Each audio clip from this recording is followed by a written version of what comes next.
जम्मू कश्मीर में जो हमारे सैलानी थे, टूरिस्ट परिवार सहित घूमने के लिए जाते, जो कायरतापूर्ण एक योजनाबद्ध तरीके से वहां हमला हुआ है, वो दुर्भाग्यपूर्ण है। उसकी जितनी निंदा की जाए उतनी कम है। आदरणीय अमित शाह जी रात ही श्रीनगर में पहुंच गए थे। जो परिवारों को वहां दुख हुआ है, जिन परिवारों के लोग गए हैं, उनके साथ सरकार पूर्ण रूप से खड़ी है इस दुख की घड़ी में। मैं परमपिता परमात्मा से ये प्रार्थना भी करूंगा कि उन दिवंगत आत्माओं को अपने सिर चरणों में स्थान दे, और जो ये गहरा दुख हुआ है उसको सहन करने की शक्ति दे।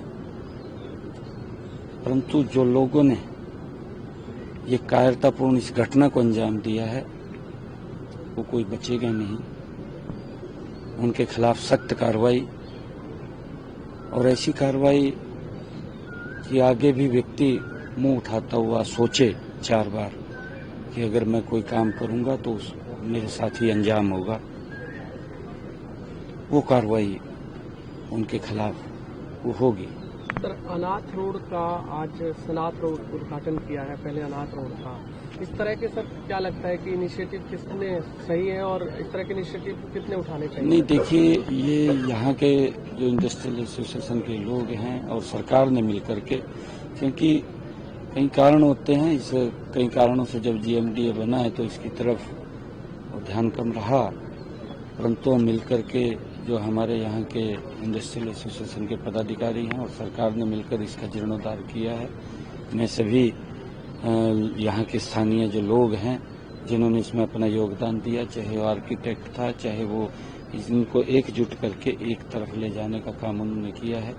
इस रोड को एक मॉडर्न रोड वो बनाया है, और ये इस प्रकार के रोड जो आपस में मिलकर के बनते हैं, इसका पब्लिक को भी लाभ होता है, क्योंकि इसके ऊपर पहले हम देखते थे कि बड़े बड़े खड्डे इसके ऊपर थे, परंतु आज इसका जीर्णोद्धार हुआ है। बाहर से भी घूमने के लिए अलग से इसकी डिजाइनिंग की गई है। पैदल अलग फुटपाथ बने हैं। जो हमारे ब्लाइंड हैं, ब्लाइंड्स के लिए भी इसमें अलग व्यवस्था रखी गई है ताकि कोई घटना न हो। इस रोड के ऊपर 0% वो दुर्घटना, इसको दुर्घटना मुक्त बनाया गया है।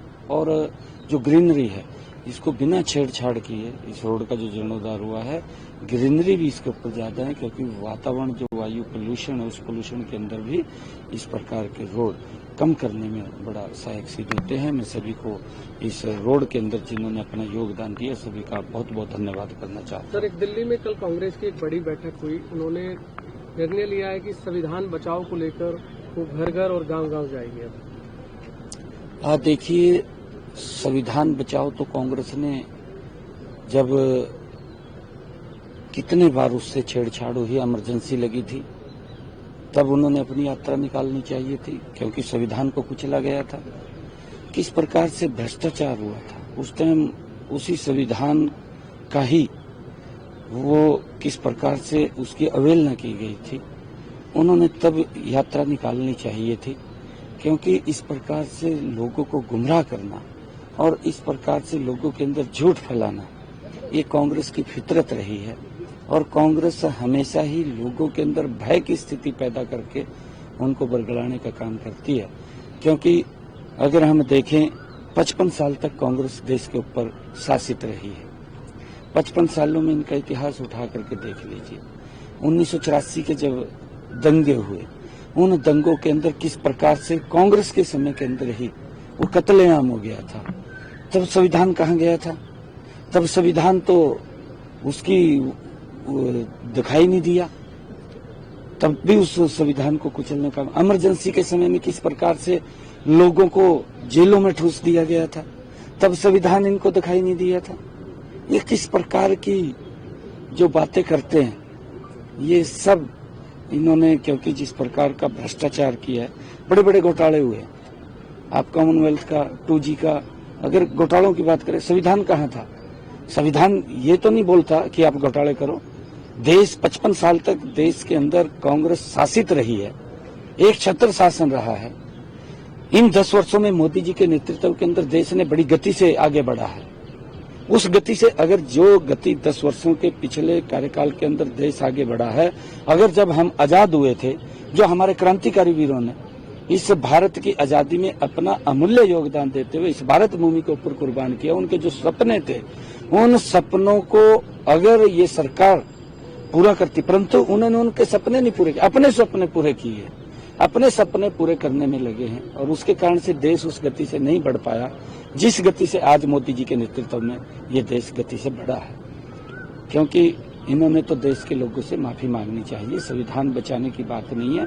मोदी जी के नेतृत्व के अंदर संविधान बिल्कुल बाबा साहिब भीमराव अंबेडकर जी के एक एक शब्द का पालन हो रहा है। ये देश संविधान के अनुरूप चल रहा है, ये देश संविधान के अनुरूप ही गति से आगे बढ़ रहा है, परंतु इन्होंने तो भारत रत्न बाबा भीमराव अंबेडकर जी को कभी सम्मान नहीं दिया। उन्होंने तो उसको हराने के लिए भी काम किया है, आपके सामने है, पूरा देश जानता है। फिर ये कौन से संविधान को बचाने की बात कर रहे हैं? इन्हें तो माफी मांगनी चाहिए, इन्होंने संविधान बचाने की बात नहीं करनी चाहिए। मैं राहुल गांधी को भी कहना चाहूंगा कि तो बुक उठा के खड़ा हो जाता है हर रोज। क्या लोग सब जानते हैं? लोगों को मालूम है, लोगों को यह भी मालूम है कि संविधान में क्या क्या लिखा हुआ है, एक एक बात का मालूम है, परंतु इस प्रकार का झूठ फैलाना, या आप इसको बंद करिए और देश से माफी मांगिए कि हमने देश के अंदर जिस गति से काम करना चाहिए था उस गति से काम नहीं करना किया और हम भ्रष्टाचार की तरफ ज्यादा ध्यान दिया। इसी कारण से देश के लोगों ने कांग्रेस को बाहर कर दिया है।